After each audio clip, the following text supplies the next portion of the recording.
thằng kia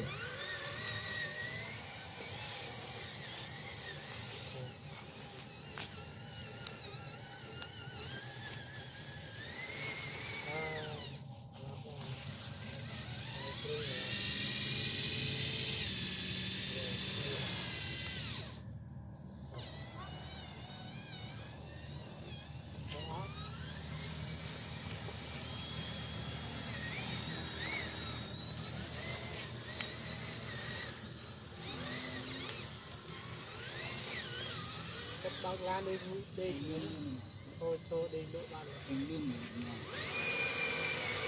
hai nhân dẫn đi trả lại đây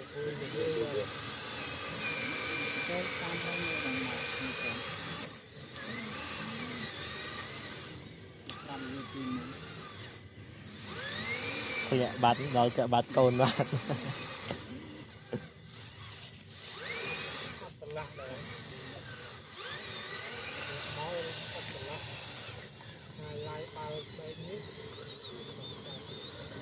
Hai mà thì cái dài mà rất là phai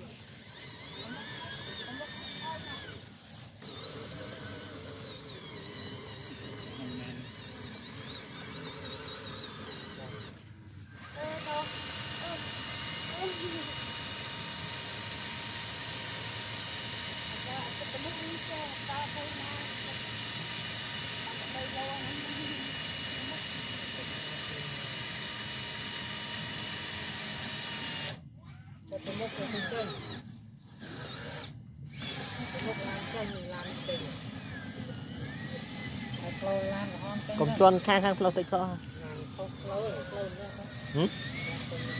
chuan là tích lo này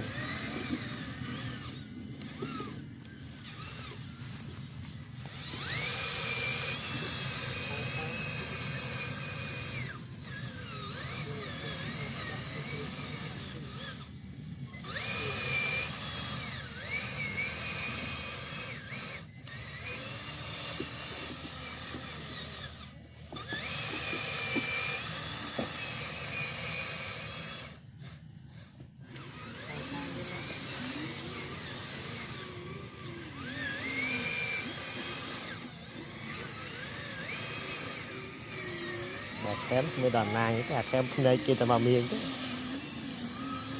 rồi nhọc yên luôn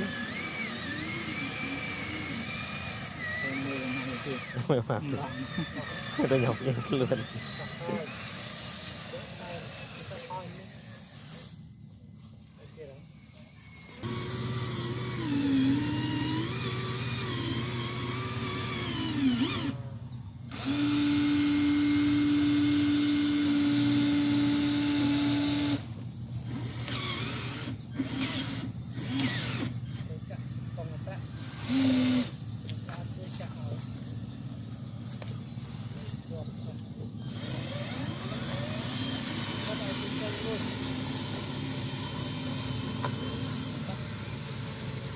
rồi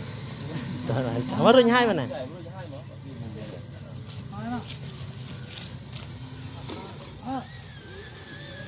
anh tam được bọc kia tiết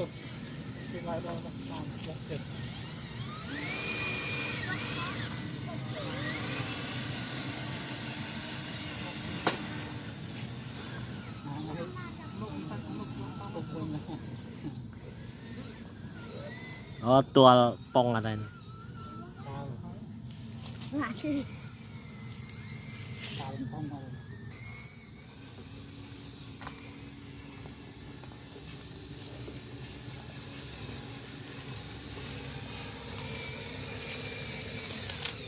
tôi thọt mà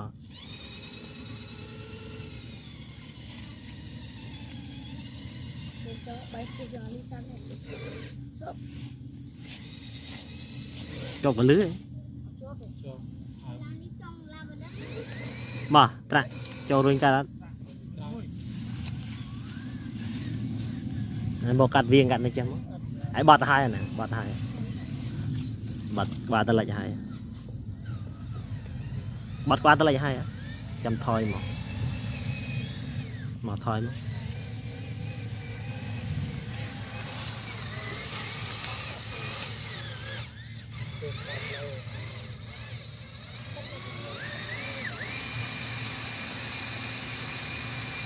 tao lúc nào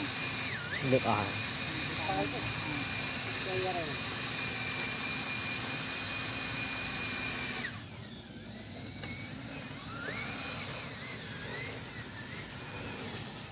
bây giờ rồi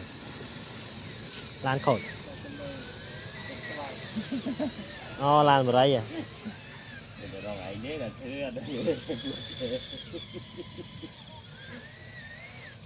quanh cái lấy on cái lấy nó on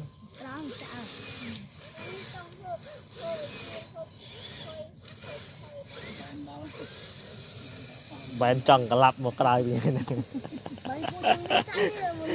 bạn này đây chụp trúng cả lặp một cái đây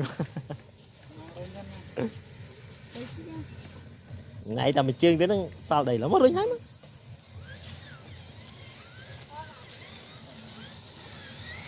còn một trại rất nữa bây giờ cái cài áo em không nếu như mày ổn rồi có một đôi luôn rồi bạn đấy tục nắng chậm bá như như vậy cài làm cho này ấy xa cả rồi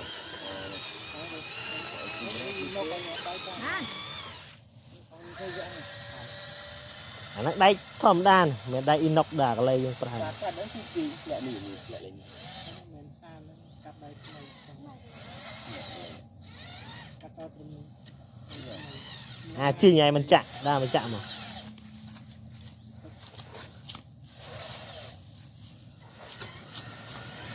còn lan bạ biết cho mơ mình lại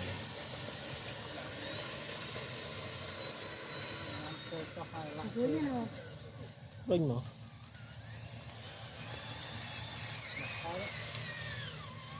mà thôi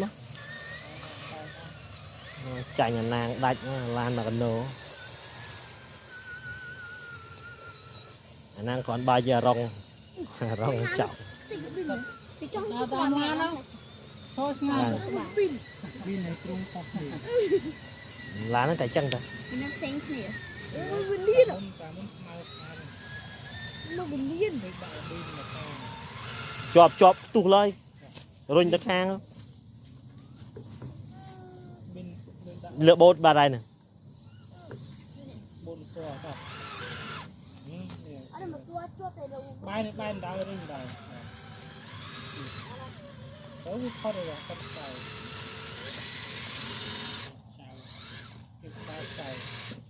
chỉ bắt nó lẻ lặng với những em không ăn đây là quả cam mài bên là tóc lan mà ăn được ăn cả lạp thì món ăn tao lẹ xong ăn là lẹแต่เราkiaเราkia ăn làเราkia ăn là lẹ có việc lẹ đâyเราkia ăn là lẹ có việc lẹ đây vì sao chấm hai rồi đâu quay như nơi năng hoạt đâu quay nhỉ cái lẹ bạt rồi bạt đây bạn tôi trung ở đó là nàng rồi tích lâu à trong tranh tôi chia sẻ gà này mà ba này đi thôi à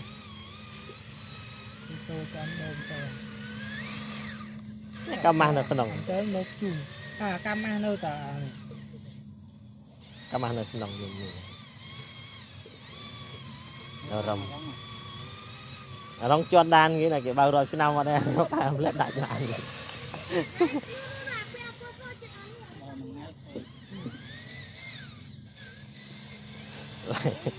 tuột bao vì là nàng